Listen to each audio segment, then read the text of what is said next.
Welcome to the Westside Investors Network, WIN, your community of investing knowledge for growth. This is the Real Estate Professionals Investing Podcast for real estate professionals by real estate professionals. This show is focused on the next step in your career, investing. Thank you for listening. And please, if you like our content, rate us on your podcast provider. Just a quick disclaimer, the views and opinions expressed in this podcast are for educational purposes only and should not be construed as an offer to buy or sell any shares or securities, make or consider any investments, or take any other action. All right. Well, today we've got Joe Rinderknecht with us. I believe he said he's out of Idaho, but I know that I saw that he does some business in Texas. Joe, thank you so much for coming on the show with us. If you would, maybe just tell us a little bit about yourself and kind of how you got here today. Yes, sir. Well, thanks, AJ. I sure appreciate it. And so I live in Eastern Idaho. Most people may know like Idaho Falls, but I live in a little town called Rexburg. And I guess to take it back, from the very beginning, if you will, my last name Rinderknecht actually means keeper of the herd. So if anybody's watching this episode, I've got a cowboy hat on, which really, created the foundation for who Joe is and where I am right now in life and in business. So I grew up on my grandpa's cattle ranch in northern Utah. So I went from cattle ranching to my dad did construction. So like all through like middle school, high school, I was the oldest of 5 siblings. So I was always going to job sites with him. I grew up, understanding construction from pretty much, putting a foundation in all the way to the finished work, and manually did it myself. And then I would say, my parents growing up, and I graduated high school in 2009. And that's right when kind of the housing boom or the housing crash happened, not the boom. For some, it was a boom. For most, it was a crash. Yeah. And I was naive, at that time. I had no idea really what was going on. But as I've grown older, I realized that my parents, they kind of got hit pretty hard from that housing crash because my dad was building a couple spec houses that he had to just like give back to the bank, boy. Right? And I didn't understand any of that. I was pretty, I guess, sheltered from it, if you will. But after that happened, and as I was starting going to college, my parents wanted me to go be an X-ray tech because it was a safe, secure job, that you could pretty much always have a job and it would be in demand, right? Yeah, a little bit of overcompensation there, a little bit. Yeah. I mean, they were just doing their best to protect me, right? And do their best as parents to, keep me from, I guess, feeling what they were feeling at that time, which I don't blame them at all. But I'd always, like my dad and a couple other mentors, like I read Rich Dad, Poor Dad growing up and was a part of a couple other small businesses where I started realizing like I had a knack for business or just small business and entrepreneurship and always wanted to do it. And so there was kind of a time in my life in 2013, I actually did start going to school to be an X-ray tech, but there was, a life-changing event that happened where I decided to just go all in on, Joe's dreams instead of like what everybody else wanted me to do. And that's when I really got into the world of business and finance and real estate. And I started going to school, USU in Logan, Utah, got a bachelor's in finance with a minor in entrepreneurship and real estate. And really, I bought my first multifamily deal, which was a duplex in 2016.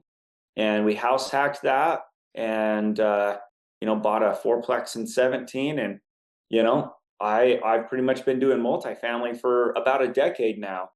And, for a handful of years there, I went and worked for other people who were doing big commercial multifamily because I wanted to learn the business.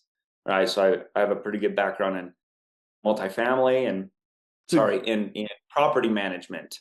Yeah. So you went to work for a big property manager. Is that what you said? Yeah. Nice. Out of Utah. Yeah. Went and because I wanted to learn the business.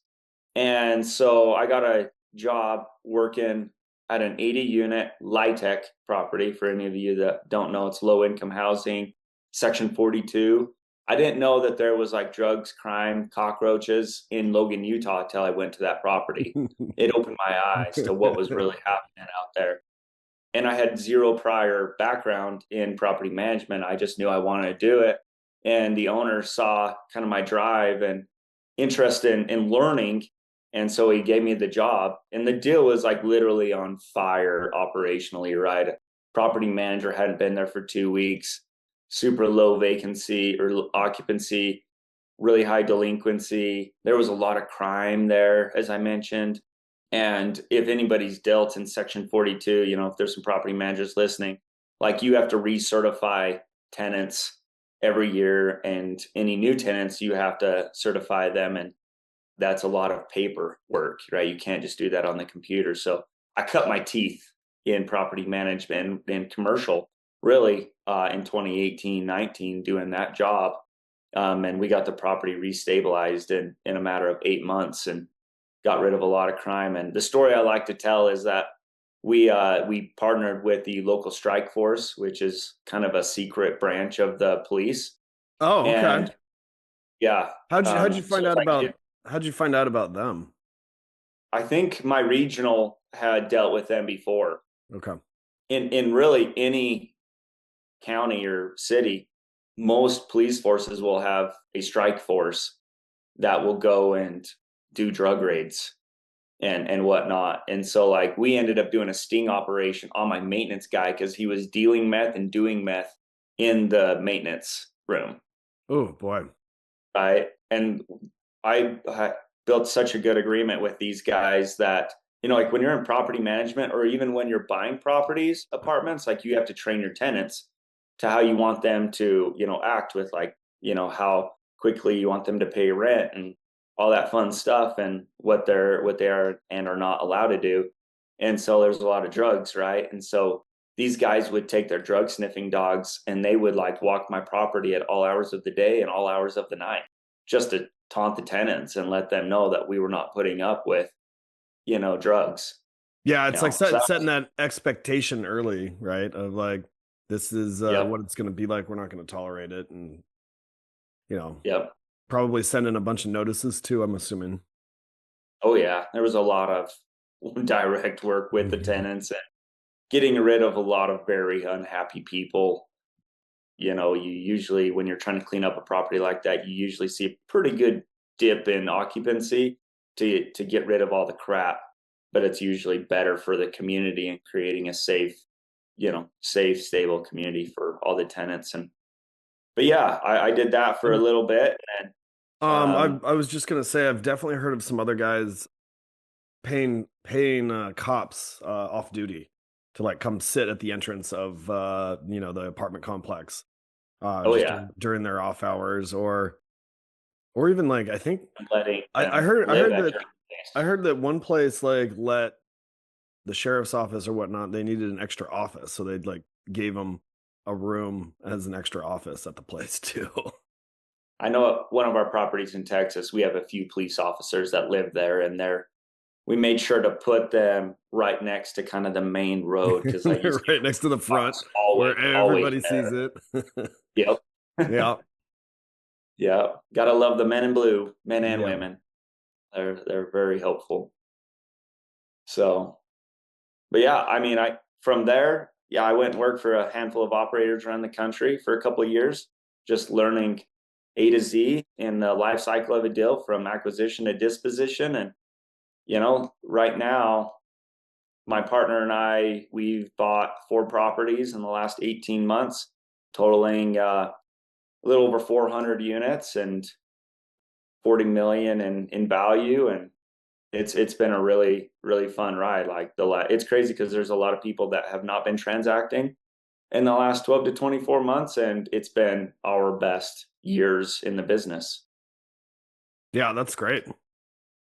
So how did you find your partner, or how did you guys kind of link up? I mean, I heard you were working for another operator, but then kind of how'd that formation form, and then how do you guys complement each other? Yeah, great question. So I originally met him in 2020, both of us were just doing deals in our own backyard. So I was living in Utah. He was actually living in Utah at that time too. So like we built a lot of relationships, Montana, Idaho, Utah. But he bought a 54, actually it's a 52 unit in Ogden, Utah, that had, like, when he bought it, the seller put in like 65,000 a unit in renovations. And the property management company managing it at that time was a company I worked for. And they always like maximize, revenue and NOI, right? And so I was really interested in the deal, but I was like, hey, there's no way to, maximize it anymore because these guys are running it. And he's younger than I am, right? I'm 34. I think he's 31 or 32. And this was in 2020. So, he was mid to late 20s when he bought it. And I'm just like, how the crap did you buy this? Like, I don't understand, and he still owns it. And it's been like one of the best deals in his portfolio. So, I did like what anybody would do, right? And I dropped into his DMs and was like, how did you do this? On Instagram. And we just started talking from there. And, in the last 5 years, 6 years now, we've underwritten a lot of deals together, and we finally bought our first one together in September of 2024. And we found out pretty quickly that we complemented each other really well. And so we created Cowboy Capital, which is our company, because he also comes from a farm ranch background. And yeah, bought those 4 deals together and currently under contract to buy another one in Texas. But to answer your second question, like, how do we complement each other? It's taken like a decade or so to figure out like what I want to have in a partner, somebody that you literally in a way get married to, right? From a business perspective. And I've been through a lot of partnerships and ones that haven't gone so great. And so what it came down to is I love the asset management, the construction management. I love capital raising, but I'm very much like the details, like get into the weeds guy. And he's very much like the high level guy. Like he's built some amazing like broker relationships over the last 10 years in our markets that we buy in. And so like that's where a lot of our deal flow has come from, is from his broker relationships, right?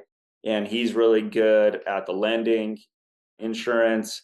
Like the dude watches the markets like a hawk. Like I'll get on the phone with him and I'll be like, hey, 5-year and the 7-year, they're going down. It's like we can get a refi really good. And I'm like, okay, what 5-year are you talking about? And and he's like, yeah, the 5-year treasury. I'm like, okay, cool. What's it at? And he's like, oh, it's like 3.6. I'm like, okay, well, what does that mean for us?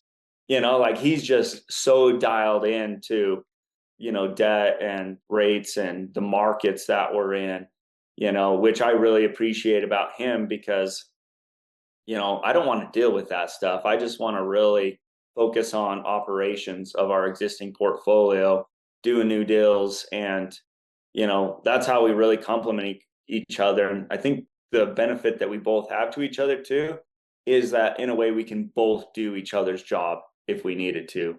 Yeah. Right. Yeah. There's the backup plan. There's a lot of people want to see multiple people in the GP just in case something happens. Yeah. So, I mean, because it absolutely can. I mean, life happens, but having another person to pick up the slack if one person's, something's happening. So, well, that's cool. That sounds a lot like my brother and I. I worked for a contracting company right out of college, just doing like heavy industrial contracting, and he's like working with brokers, got his real estate license and all that sort of stuff. So sounds like a very similar story, which is pretty cool. So yeah, I mean, the whole overall market, it was, transactions were down like 75% over the last couple of years. So tell us a little bit, like, it sounds like your partner's the one that like found the deals, but when you've got some background in property management and asset management, like, are you guys doing heavy value adds? What are you doing to those units that you bought? Yeah. I'd say we're doing, really each property is a little bit different, right? We have 2 properties in Missoula, 54 a unit. We did I think interior and exterior, 15,000 a unit, which is still a fairly light rehab. We have another project in Missoula. It's a condo conversion. We're going to be doing more like 45,000 a unit on that deal. And then like our deals in Texas are more like exterior and curb appeal heavy than interior unit heavy, just because like we're in San Marcos, which is between San Antonio and Austin. Anybody that knows the Texas markets, like occupancy is like down, or vacancy is like 15% across a lot of like Texas and worse. So right now we're just focused on making the curb appeal really nice and making it a safe community for our tenants, and chasing occupancy. So we're not doing a lot of interior renos. We're just turning units on those. But have you found anything that's worked for marketing? And I guess maybe to kind of give some background too, are you working with a property manager, or are you guys doing the management yourselves? Yeah, we're third party on all of our properties. So on all 4 of those deals, we have a separate third party. Yeah.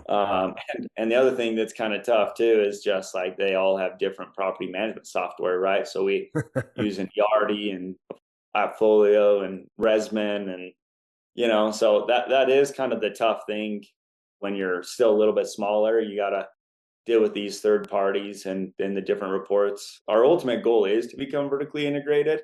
Yeah, we're just not there yet. We need more scale in each of these markets that we're in to be able to do it. But all of our property managers have come highly recommended. And so right now, all of our property managers are doing really well and, doing their job. And we're doing a ton of like, verifying that things are going as they should. So, well, with vacancy at 15%, I mean, do you really consider property management doing their job at that point? I mean, if that's the way the market is, we just got to do our best to be sexier than the next guy. Right. I mean, was there just an abundance of new product that came on the market, or like how, I mean, historically, everyone underwrites to 5%, lenders put it 5%, like, having an extra 10% down there is good. That's pretty painful. It is painful. Yeah. And you're completely right. There was a lot of, and that's why we're seeing that vacancy, right? There was a ton of supply, and that's all coming online right now and being absorbed. Yeah. And so, right, it's taken, because like they're doing like all your class A stuff is like doing, concessions to the point where like these tenants can go live in a class A deal with more that's highly amenitized, pretty much for the same rate. They could go to a class C or a class B property, from like on an annual, or like what they pay in a year. Yeah. Right. And so that's where it's like across the class C and B class stuff, we're starting to see kind of more vacancy. What we'd say though is that like in San Marcos specifically, we're probably like 60 to 70% absorbed. It was just under 2,000 units that delivered in the last 2 years. And there's only 2 projects totaling about 470 units that's online, that's being built right now. And I think what you're describing there too is happening across the nation. It is. Like this is something that's like well publicized and well reported on, is that there was a big boom from 22 to now, essentially, of a bunch of units coming on in a lot of markets. And we're in Portland, Oregon, and so development here is a little bit harder to get done just because of all the red tape with everything. So we actually didn't see as many units probably as some other markets. So, I mean, our vacancies still running pretty similar, but there's it's called BDS, Building Development Services. They have like nothing in the pipeline, and similar to what you're saying, like there's 1 or 2 projects that are coming online, and then, towards the latter half of the year, like there's nothing. And so once all that gets absorbed, I mean, presumably, I mean, I don't know about you guys, but we saw rents actually go down from 24 to 25, and then from 25 to now they've kind of stayed flat.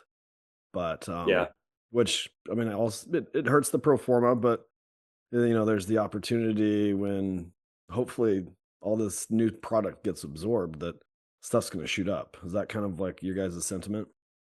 Yeah. Yep. I do agree, especially in like the Texas, Idaho, like Utah, like Salt Lake is absolutely getting slammed right now. Yeah. Right. And like the vacancy is worse, and the concessions are, there's a big 300 unit that was offering 3 months free rent and a $3,000, gift card. Yeah. Right. Do That's a you guys go crazy do you guys go concession. secret shop those places just to understand what they're doing? Yeah. I mean, we do more from like a buying perspective, because a lot of those deals that are given concessions like that, they've been trying to sell, the loan amount, or, they're just trying to get occupancy. Right. So there's been some like class A 2020 vintage newer deals that, we've been looking at that are short sales. Yeah. Right. And so, yeah, Because we they look at a little they bit. have their construction loan and they can't get the perm loan until they get that occupancy up, right? And so they're They sitting want there to with do a a big huge cash in financing refi. bill and no income Yep. coming in. Like they're losing, the guys on the tail end of that development cycle are losing their shorts. Yeah. Yeah. One thing I will say, AJ, too, it's like with your market, Portland, like there's probably some fairly decent like buying opportunities in more kind of blue states. Like I know like Missoula has become pretty liberal, Oh yeah. and their vacancy is 3%, Yeah. 2%, right? And their rents have like, so we bought this deal in 24. We bought it for 6.8. We've got a BOV from Northmark right now at 12 million in Nice. 18 months. That's We great. jumped rents almost double.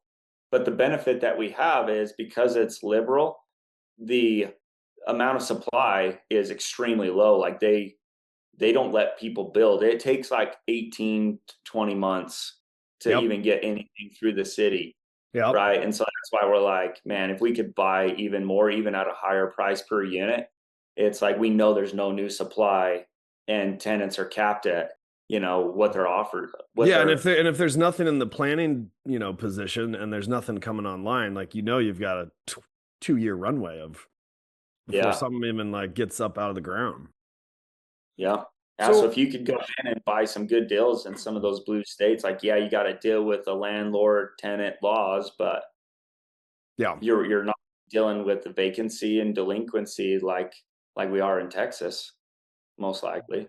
So I heard you mention a couple deals smaller than like 60 units, and kind of an interesting question that we grapple with is we buy a lot of stuff that's like under 50 units. We typically don't put any on-site managers on those properties. We manage them from our office. Hopefully they're close to our office. And we're vertically integrated, so we do the management ourselves. But for the third party managers that you guys are using, do you I mean, does it make sense to put an on-site manager on those? Like how do you Yeah. like determine that, and how do you go about it? Yeah. So like in Missoula, we have a 54 and a 25. And so, yeah, it does not make sense to have like on-site staff. And we don't have an office at either of those locations either. But luckily with like all of our property managers, like they have a central hub where they're like our property managers, like they have their office in their central hub, right? And so they have like a small portfolio of properties, right? So we're not working with like the roundhouses and the gray stars of the world, right? We're working with more kind of location specific property managers that have a good little portfolio. So like Missoula, we work with Missoula Property Management, and they run like I think they run the most multifamily in that market. It's a couple thousand units, so they have kind of the market share there. But yeah, it's really cool what they have. They kind of call it their beehive because a lot of their properties that they manage are smaller.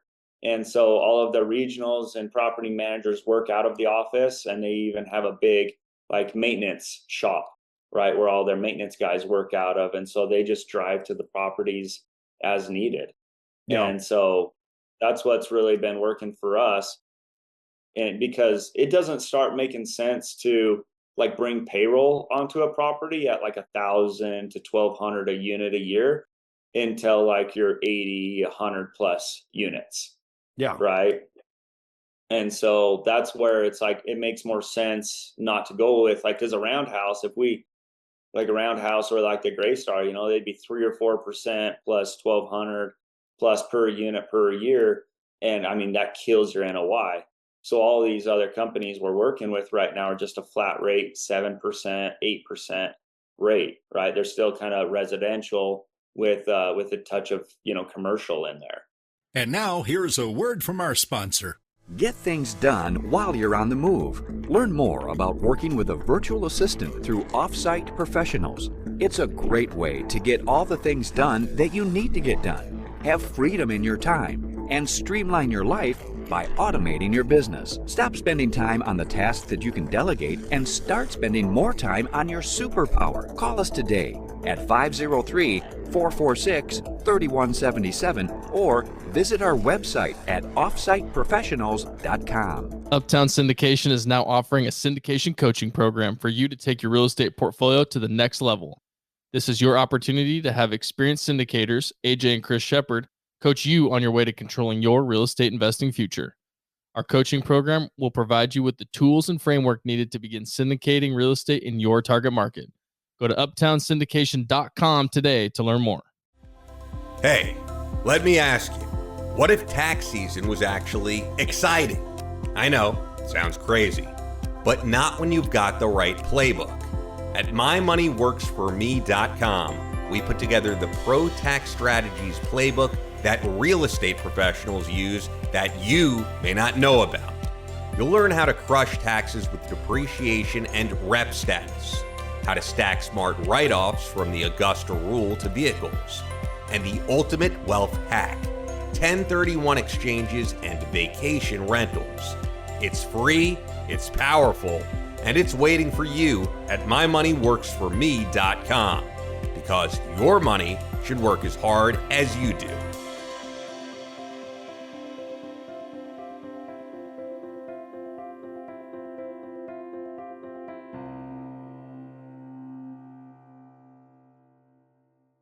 And it sounds like you've got experience in the like more commercial, that 80 plus unit working for that property management company. Like in your experience, what do you see as the differences of working with those two different types of property management companies?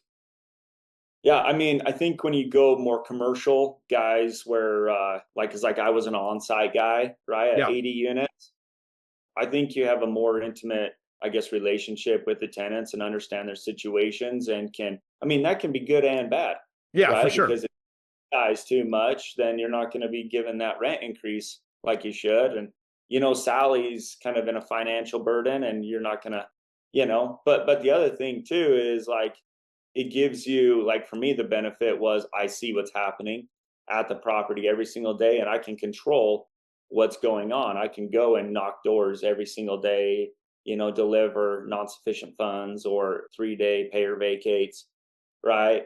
And so, but I think the main difference that I've seen in the larger commercial property managers versus the residential is the larger commercial guys, they know how to really maximize income, and especially like your ancillary income items that your residential guys just don't typically do because it's not their MO, right? And so it's been a learning curve for a lot of our property managers that are more residential because both my partner Levi and I come from more of a commercial, background with multifamily. And so when we're like, hey, you guys can get to, $2,800 to $3,000, a unit a year in other income, right? And they're like, try like $1,200 to $1,500. They're like, how do you even do that? And there's most people don't understand this, but there's a dozen to 24 different ancillary income items that you can, push to a tenant. And, I think if I'm hearing what people are thinking right now as they listen to this, they're thinking, well, aren't you just nickel and diming tenants at that point? Right? Which is a valid concern. It's probably the first thought that I had when they're like, you want me to push $3,000 a unit a year on top of their already $1,200 rent, right?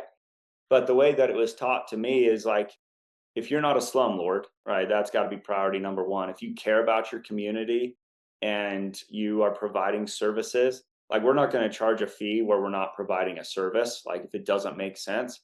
But the way it was taught to me is like when a guy goes and buys a new car, like a, call it like a $50,000-$60,000 car, they're very focused on that car. They don't really think about, okay, well, how much is, actually, I'm going to give a better scenario to my own situation. They go buy a brand new F-350 diesel, right? Yeah.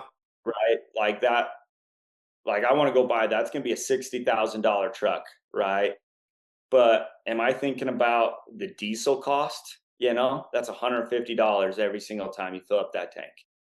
Right. The diesel costs, the insurance, the repairs on a diesel is double that of a gas truck. Right. But guess what?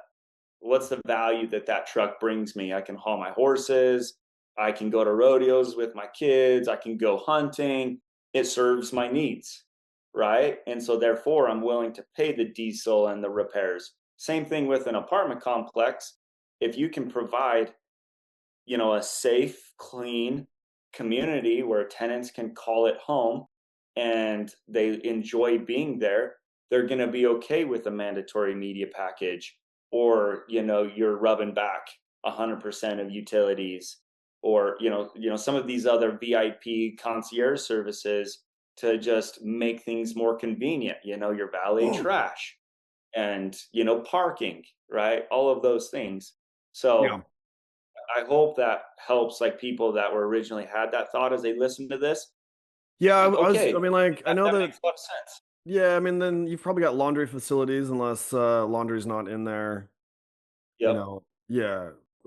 There's one that like people like we do what's called a real estate allocation, where we charge back a small percentage of the property taxes to the tenants. Really? Yep. Yeah. So the company that I work for, Cornerstone Residential out of Draper, on all their properties, real estate allocation, it was a property tax chargeback. That's kind of like a triple net lease then. Yeah. Yeah. In a way. Taking that same concept and applying it to a residential aspect. And then you have like CAM fees too, right? So whatnot. My understanding and kind of like the reason behind this too is that way, when it comes to marketing your property, you can offer essentially a lower rent. And then with these additional fees. Yep. That is true. You don't have to like lead the market. And most of the time we don't lead the market. We're pretty, $50-$100 below like actual market. You're making it up. So how, I'm super familiar with property management, and I know some property managers charge those fees, but then keep those fees themselves instead of put it on the P&L. Is that something you've got to really watch and negotiate with them? Yeah, most of that when you're dealing with third party, it's in the fine print. Right. It's so annoying. Like on a deal, in one of our deals in Missoula, like we signed it, closed it, and I'm like, where's our late fees? Now, like we keep those because we are the ones that are doing the work to collect those. I'm like, what the freak? But they're our best option. You're like, I underwrote for those to be in our P&L. Yeah. And we did the same thing like a Boise deal. We bought 48, and in their pro forma it had late fees, but then they started keeping them, and like in the contract it said, that they kept late fees is in the fine print, but then we're like, but why was it in the pro forma? So ultimately, like if you have a good property manager that's willing to negotiate and work with you, like they gave us the late fees because they're like, you're right. It was a part of our original pro forma to you of what you could expect. So we will do that for you. Yeah. Like get your property managers that's like willing to negotiate and work with you on pricing and whatnot. I'm fine shouting them out. Like up in Boise, Commercial Northwest, they've been absolutely amazing. Our other management company that I won't mention in Missoula, they always feel like they try. Some of their statements, like we do our best to, be good stewards for our owners, but they're just not used to active operators like Levi and I. Like we're in the middle of it all. Like they have more, smaller properties where their owners are fairly passive and we're extremely active. And so like when we ask for certain reports or ask them to do one thing, no, that's not how we do things. You're just going to have to deal with it this way. Do they not just give you a user in the software? Oh, they do. They do. But like, yeah, when we've asked for certain things for them to be flexible on certain things, it's been no. But we've had to go, and it's kind of funny because like we went up and we actually, one of our last trips, we went and took the entire office cookies. Nice. And our property manager has been 100 times more willing to do things out of the box for us since we did that. Send him some whiskey for Christmas. I should. So we manage ourselves, so I don't have a lot of experience in doing out of market stuff. But you said that you're more active in the like management and like talking with the management company. What sort of like cadence do you kind of meet with them, and like how do you think that you're maybe more demanding than, a passive investor? Yeah. So on properties that we're stabilizing, it's every single week. Yeah. And if it's, if we're doing a heavier reno, it's twice a week, right? Because like you got to stay dialed in on operations, making sure that things are getting done, especially when you get into much bigger complexes. And like these smaller deals, 50 units, like if you said a number right now for, Montana or Boise, like I'd probably have a pretty good idea of who that tenant is and where they're at rent wise, But like when you get into these 200-300 plus units, like you really have to lean on your systems and your reports and whatnot to know where things are at. So are you just meeting with the property manager that works for the management company? And then like, what are you going over? Assuming you're going over vacancy, you're going over delinquency, you're going over probably potential new tenants that are coming in. Like, to tell me, I mean, I know I'm listing some stuff, maybe taking your answer away from you, but I'm curious. Great. Yeah. So, and it really depends on the deal. Like Boise, we had our call today. We still do a weekly call, but we're 100% occupied. Nice. Right? We're strategizing, and we've renovated 11 units since we bought it in June last year. Done a bunch of exterior stuff. We're 100% occupied, and like today, we're strategizing. And our calls are much quicker. They're 30 minutes instead of an hour and a half. Yeah. Right? Because we're going over occupancy, we're going over leads, we're going over, okay, where are we at with rent? What have we collected so far? It's the 4th, so all the rent's not in yet. And then we're doing a lot of strategizing for the leasing season, because we have in April, we have 6 units in renewal. So it's like, okay, where should we push those to see if we can retain them? And we're getting aggressive with our renewal rates because we're like, okay, it's fine if they move, because we know we can get $100 premium if we renovate. Yeah. Right. So you can rent it out and get, an extra $100, $200. So you're like, or if you give them a high rate and they just take it, you're like, sweet, that helps the NOI. Yeah. Love the higher occupancy, we're almost right now like a 6% cash on cash return to our investors, since June, which is, it's pretty tough to do that in these markets. But then you go to Texas and our entire conversation is occupancy. It's on marketing. How do we drive more traffic?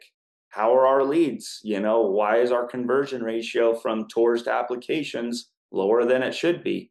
Right? It's really digging into the marketing and the strategies and delinquency. And because we bought it from an owner who he bought it for $25 million in 23, $25 million, October of 2023. And we bought it for 21.5 in September.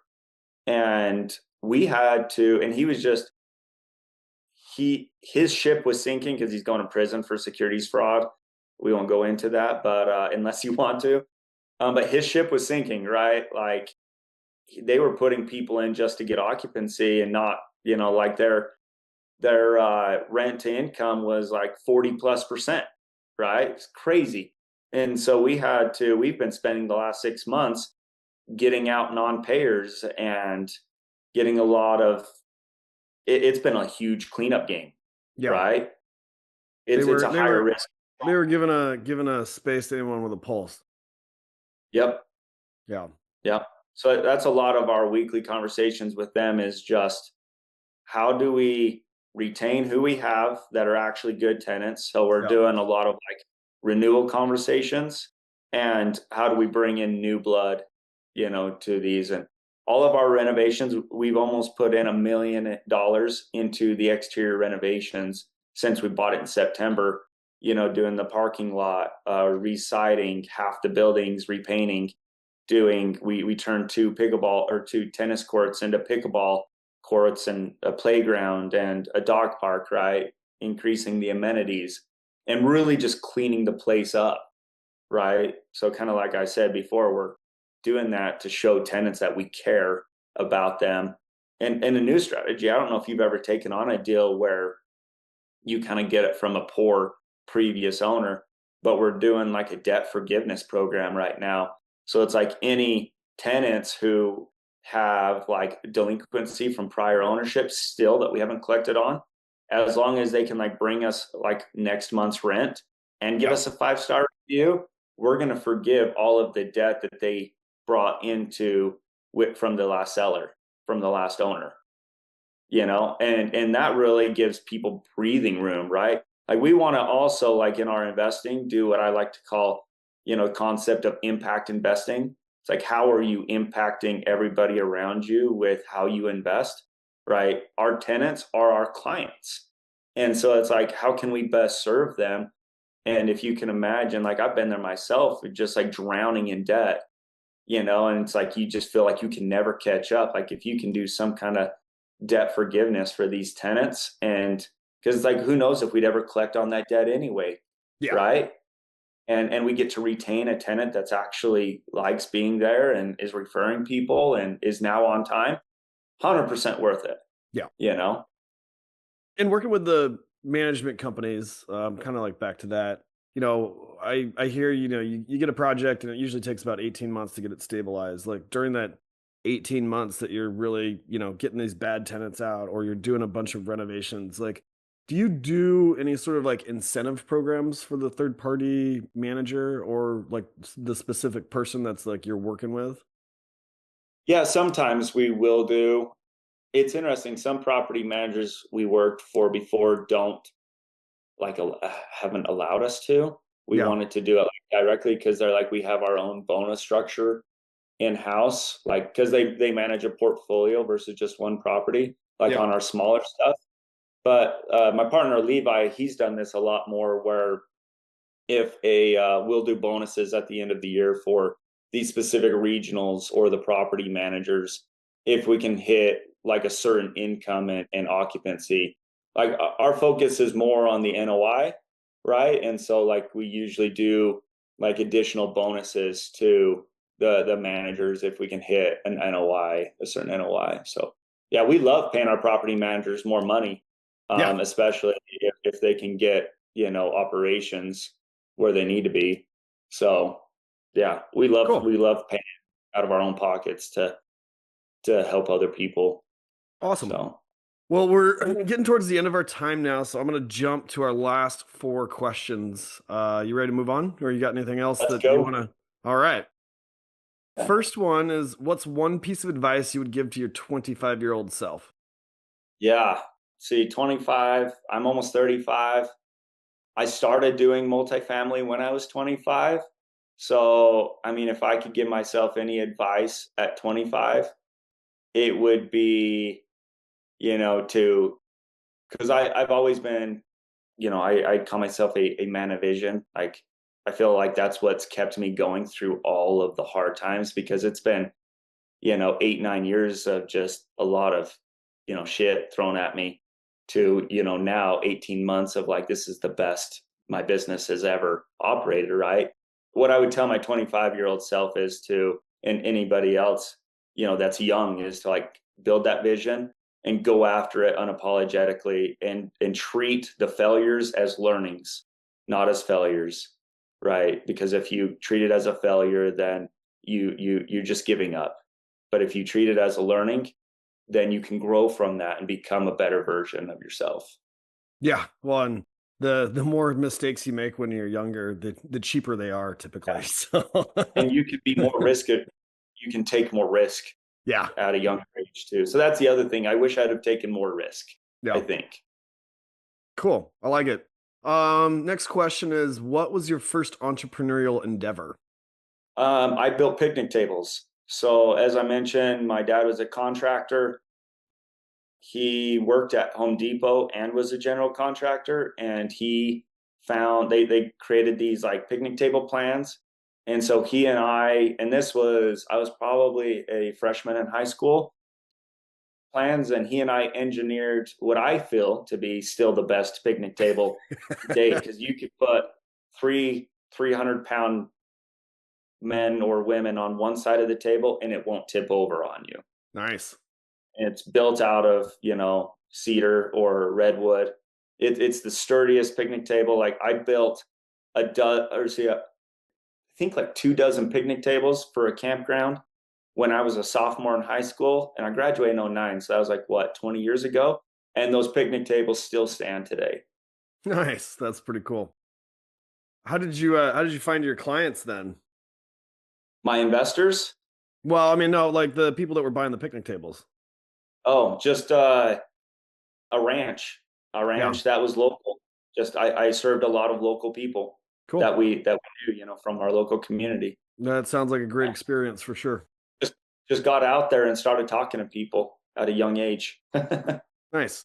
All right, next question. How has your formal and informal training shaped your journey?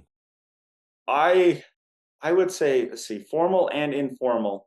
Most people that get to, I think, the level I'm at usually go through more of a corporate setting, work for the big shops that buy multifamily, or like I've never had a corporate job outside of like doing the property management gig. And so I was a blue collar worker all the way up to 2018. I drove semi from 2015 to 2018 and to learned real estate while I was driving. And so I think that my formal, informal training is that I've always done my best to be my authentic self and be raw in all my communication, and even show like the bad times and not just the glamour of the good times. Right. And so I think that's really how I've become that person to who I am today, is just by being authentic. I've never had a sales job, never had a corporate job. I've just always gone after that vision of who I wanted to become and what goals that I wanted to accomplish. And kind of like you said about 25 yourself, I went after it unapologetically and figured it out by doing it. Yeah. Yeah, that is a good way to go about it. And you just kind of keep making a step forward if you can, be it small or big, but as long as you keep stepping forward. Yeah, definitely get there. And I mentioned one last thing to that, just popped up. The other thing that I did too is I found the people who were doing what I wanted to do, and I added value to them, and I got to learn by doing. Right? So it's like property management. I got paid like 24 grand a year at that property, but it's totally made me who I am today. And my love for asset management, construction management, and those operators around the country I worked for 2 years. I mean, I probably made less than 50K a year, 2019, 2020, and 21, just learning the business. Yeah. So get out there. Some people go to college and you have to pay for the college education, or you can get paid a lower wage at some other place and learn the business that way too, right? Like everyone looks at it as like, well, I wasn't getting paid enough. Well, what did you learn though? That's probably worth a lot more than that 24K, I'm assuming now. Yeah. Oh, totally. Yeah. All right. Last question. What was your biggest mistake and what did you learn?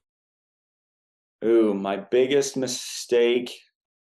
I would say my biggest mistake is the deals that didn't always go the best.